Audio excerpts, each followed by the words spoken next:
This house in Lake Bluff is only 14 years old, but it has a lot of the hallmarks of an arts and crafts home from a much earlier era, starting with this transition from outdoors to in, here through the garden and up through a terrace.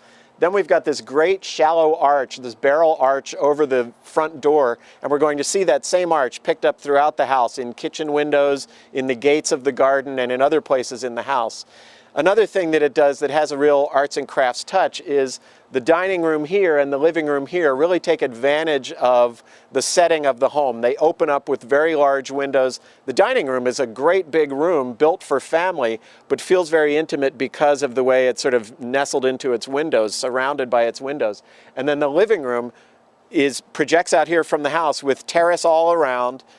It's got a fireplace so that it's warm inside, but it feels as if you're sitting out in the setting of the home. Let's talk to the seller who made a lot of the decisions that make this house feel the way it does. Paul Evans and his wife Debbie built this house in 1997, and you did a great job, in part because it sits so well on its piece of land, and I think that was intentional. It was, and thank you. It's designed to really meld the inside of the house to the outside landscape. Which you did well. For instance, we spill out here onto a terrace that goes out to the yard. As we came in, we walked through grasses to the front door. And then there's that nice screen porch out to an English garden in the back. Really nice. It's hugged up against the house by its wall, but that, I think, is where your wife likes to work most. She loves to work there and plant there and just enjoy the different seasons and the plants that are there. It's nice. It's a very formal space. It's walled, and it fits with this sort of arts and crafts nature of the house. But then outside the wall, you've got an enormous amount of space for kids to play, and you've got 4 kids, so you probably need that. Well, they get outside and run and throw and play with their friends, trampoline, whatever they want. Lots of space to do all of it. Right. There's a really nice view out over that walled garden and the yard we were talking about from the big arched window in the kitchen. You really see the arch there, though it's also in the breakfast room and as you go off into the family room beside it.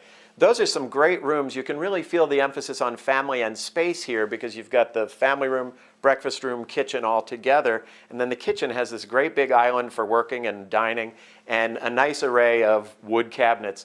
The great woodwork is right here. This banister starting here, great craft that goes all the way up around 3 floors. It's a gallery style staircase so that it opens up, lots of light.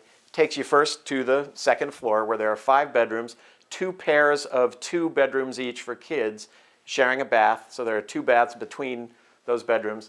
And then there's the master off on this side with a view to the lake. One of the children's bedrooms also sees the lake.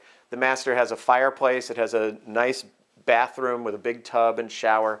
Really pleasant place.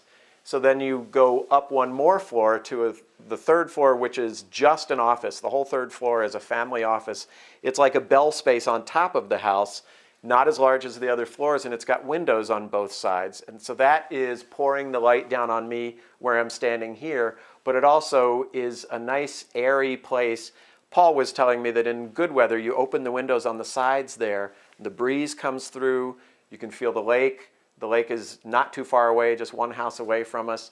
Feel the wind whispering through the trees and just really love where you are.